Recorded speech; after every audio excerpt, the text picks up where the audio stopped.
everyone. My name is Maxie Bears, and I've been meaning to make this video for a while, but I kept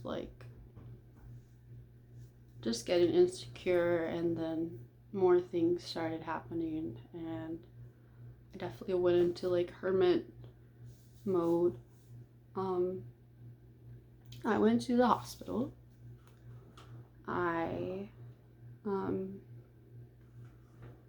have trigger warning ideation and hospitalization. You can get where this is going, hopefully. So if that might upset you, then please just skip this video. But I decided that I didn't want to be here anymore about 3 weeks ago.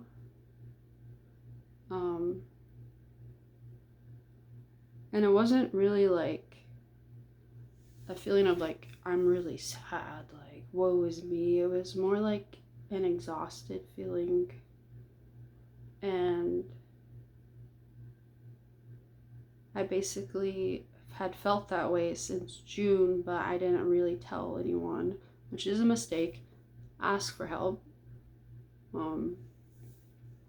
And I started drinking every day after the breakup, and only functioning long enough to make it through work, and then I would immediately go home and drink at 3 p.m.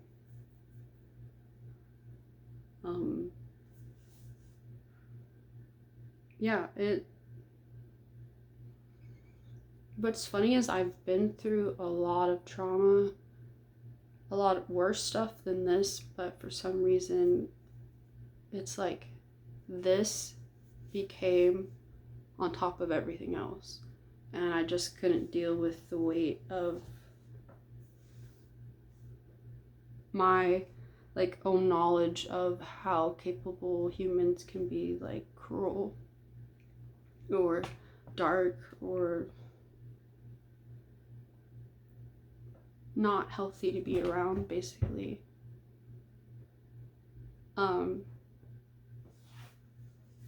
My feelings I had for my ex felt like I don't care what I've been through, I finally found someone that loves me for me. And then it quickly changed into basically everything I did was wrong, and I agreed with him. And even now, 6 months later,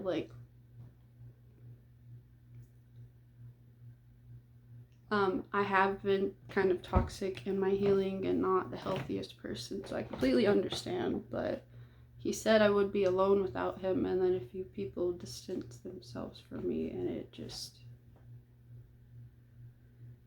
my heart's racing.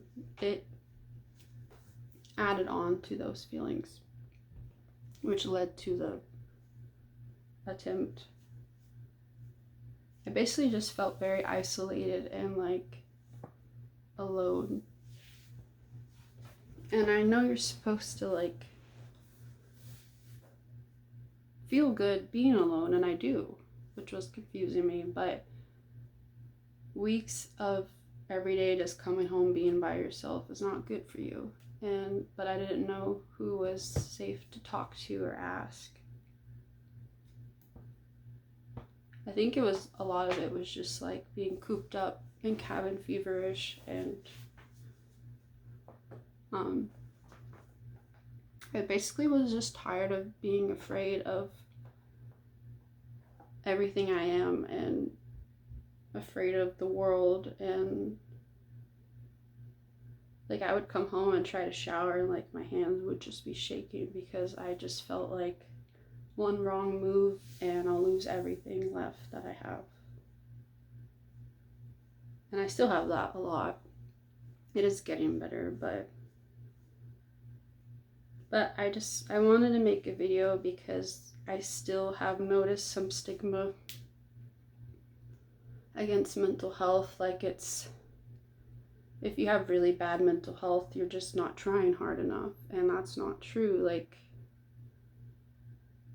I'm trying to recover from addiction too, I have borderline personality disorder and the major depressive bipolar and complex PTSD. I'm pretty sure autism, but sometimes like extreme C PTSD can mimic autism, but I don't really care. I relate to the autistic community. And I didn't even know I was the major depressive bipolar until the hospital visit, which honestly I'm really grateful. The hospital was terrible.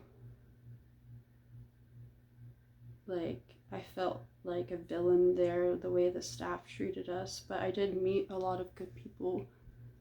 And like in my unit, we all kind of, well, big group of us all kind of looked out for each other. And we got to know each other really well, and I already miss them a lot because hospital visits are always like, finally, I'm talking to an everyday individual who understands what having PTSD is like, or any other illness. And I hate the fact that people still use the terms like crazy, or they say it's all in your head. I'm like, yeah, that's where my brain is. Or I've noticed an air of like, you're just not trying hard enough. And it's like, no, I have your brain is an organ, and like any other organ, it can get illnesses.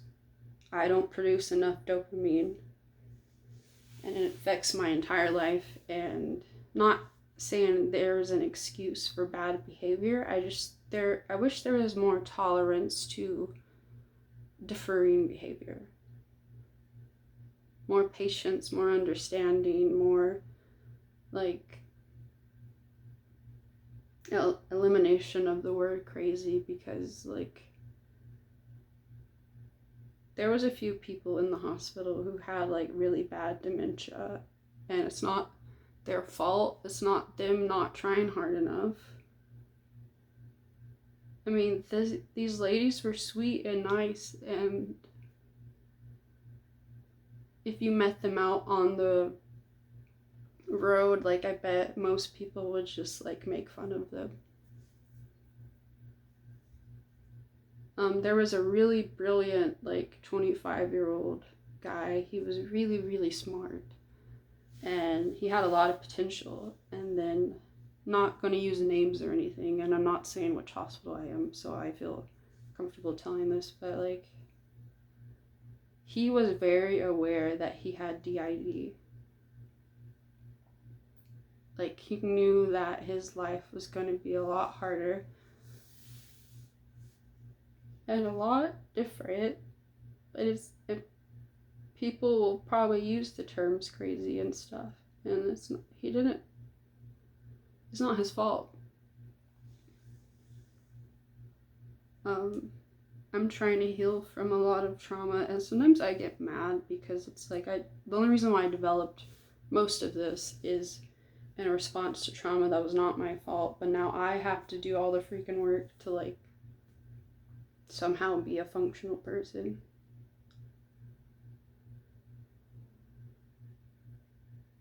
Where people have judged me for symptoms I have a hard time controlling, and it's like I understand it, and I want to be a healthy person and take responsibility, but also like y'all could be a little bit more forgiving, maybe. We write people off as like really quickly as like toxic or like bad or extra or whatever, and then you don't even know what they're going through, what runs through their head every day. Like we don't know that about anyone, so we all should just be a little bit nicer with each other. But that I've come to realize that that is very rare. But anyway, I am super nervous, but after like 2 days after the hospital visit, I couldn't sleep all night because I was missing a lot of work and I lived by myself. I didn't know how I was going to survive, which is still true. But I know I'll be okay. I've been through worse predicaments than this. It just sucks. Anyway, I drove to the beach, took a polar plunge at like 6:30 a.m. and I was going to be really extra, and I climbed on top of my car with like my towel wrapped around me and wrote a 3-page poem about like my experience. I'm gonna hit my vape.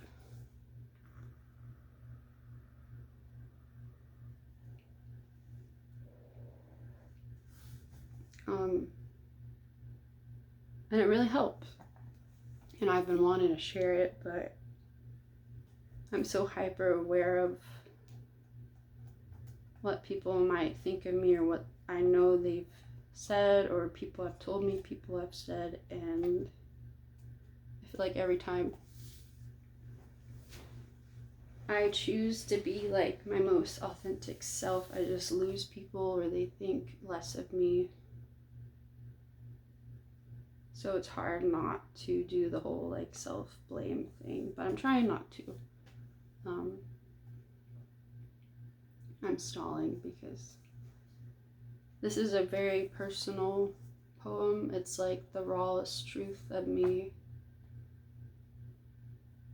But I would like to just get it out, and I don't really care about views or anything, just like get it out of me and kind of put a voice to what happened to me, because I kind of feel like no one really listens. They don't understand, or it's hard. So this is really for me. And I'm actually kind of proud of this poem. It's called Why I Wanted to Die.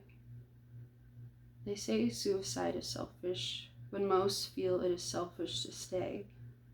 I convinced myself to make that call, but I said goodbye first. And fists clenching, phones, the other prescription in my bed. I had stopped counting. I thought better for everyone. Better off not here. Better that than a burden. Don't say goodbye. And just like I'm tired kept repeating in my head. I just want to feel safe. Please, God, if you are there, just one day. Where my breath comes easy. Where I feel worth the worry, the ache. Where a world exists, a place stolen in some multiverse. Where my mom actually protected me instead of a documentary being made. Which is true, by the way. A place where my nervous system doesn't sing symphonies of alarm bells. A place where I was never assaulted.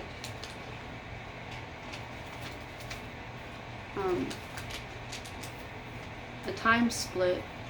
A place where my fiance meant what he said instead of saying that I am alone, ugly, and worthless. But 6 months later, my brain says, was he right? Was he right? And I can't get it out of my head. I cannot distinguish between the victim and the violence. Just twist the knife inward. Arms turned into I wrote a charcuterie board. That doesn't really make sense, but I wrote, it's okay, you can laugh. Because I was like sitting on top of my car and I was like, yeah, let's make that funny because that's my humor, I guess. When the ambulance and the cops got here, I told 911 that they shouldn't have come. like it was a waste of time. More shattered glass than soul. I think my words made their voices crack at one point. Sleep token call out, but I wrote, I can't pronounce it, but Jessamine, like the Narcissist song, on repeat. I can't listen to that without crying. I didn't dodge a bullet. It struck right through me. And then I apologized to him, reloaded the gun, and aimed it at my blessed, bleeding, and broken heart. We collapsed like a black hole, but only I was sucked in. I wanted peace, not death, because peace evades every step, because pain is more familiar than play, because I fought every night alone for months, willing myself to stay. I wanted rest, not permanent slumber. I just wanted to feel safe.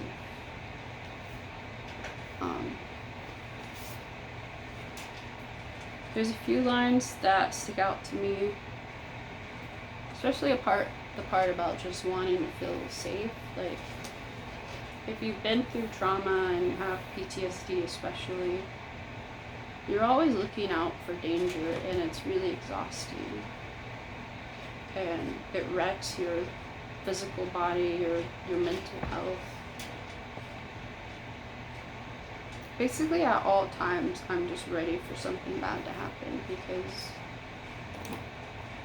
this life of mine has just been one act of like survival after the other, and I don't know how to turn it off. And I blame myself for a lot of what has happened. So it makes me even more like tight, like I can't make any mistakes. And whenever something does go wrong, I automatically blame myself, because that's what people have said and what I've kind of, me baby, what I've kind of like perceived from the world is that there's something wrong with me and I have to be perfect, because people might find out there's something rotten in me. Or I'm weird or dumb or worthless. And I know that night, it wasn't really like, it wasn't a cry for help. It wasn't like I was so sad I just couldn't do it anymore. Like, I just remember being like exhausted from not only trying to survive this year, but all the years prior. Just feeling like I always made the wrong move, I always said the wrong thing. And it's cliche, because everyone who's depressed says like I feel like a burden, but I literally thought that just me existing makes other people feel bad, or I ask too much, or I am too much.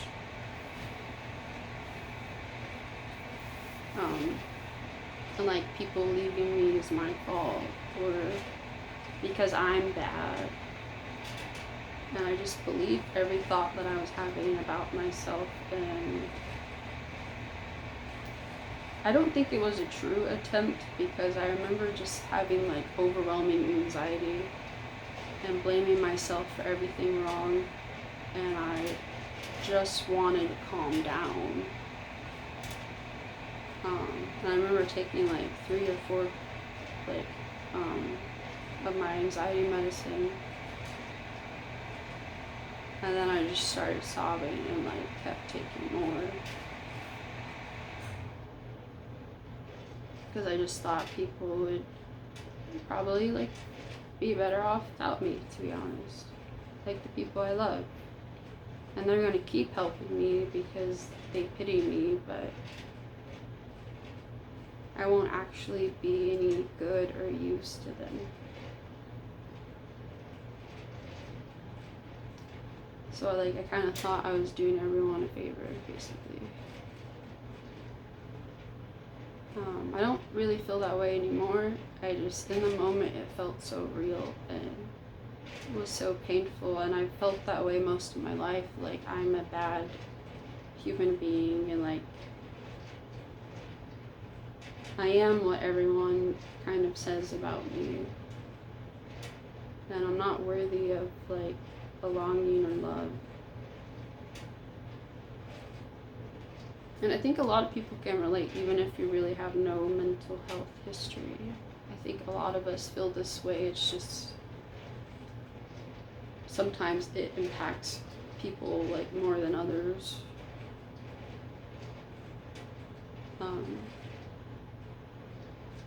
Like, I'm the type of person, whenever people are mad at me, I like agree with them, basically. And that definitely stems from childhood stuff. But yeah, I just wanted to make this video because I'm trying really hard, despite everything, to be honest. Even though I feel like me choosing myself has made me lose people that I really cared about. And like, with my ex, I finally started standing up for myself, and that's when everything went to shit. But yeah, I'm doing better. I just wanted to make this because I feel like the more honest people are, like, maybe the stigma will go away, or at least help some people understand, like, because people think PTSD and it's just like a veteran, and I think a lot more people have PTSD than they or us as society even wants to fully realize. That's why there's so many people with addictions. Like, addictions come from generally PTSD. I know there's some biochemical, like, genetic stuff with that, but like, I drink because I feel like I deserve it. And like, I basically deserve to feel like bad. Like, I don't have any value, but I am trying to change that. It's just a long road. I'd probably be healing for like the rest of my life, but okay. Long video. If you watch this, thank you. I'm gonna try and start recording more. I just haven't really had the self-confidence to do so. But I think if I kind of gently make myself, it'll help me get more comfortable. Yeah. Bye-bye.